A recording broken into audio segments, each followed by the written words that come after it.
So Nissan has a strong heritage of yellow, especially on their sports cars. But I think we're managing to push that into the niche that is Duke.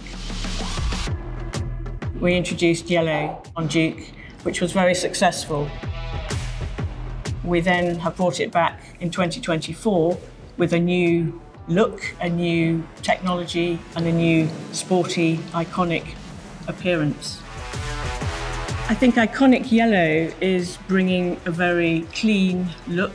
It contrasts very well with the solid black on the car when you have it as a two-tone option.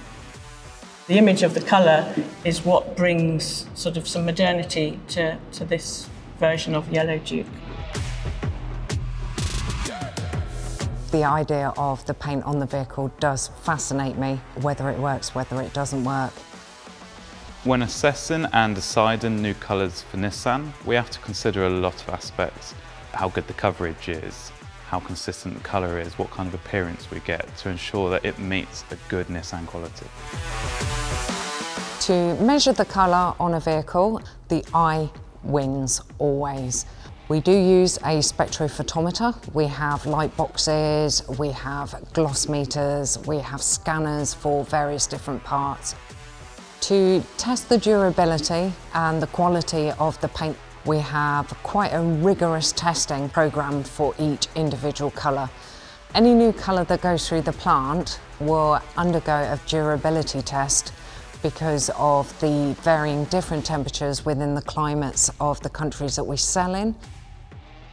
We put test panels in accelerated chambers, testing high corrosive environments, high levels of sun exposure to ensure that the material will not fail during its lifetime. Every new colour has to pass these rigorous tests to ensure that the quality for the customer meets expectations.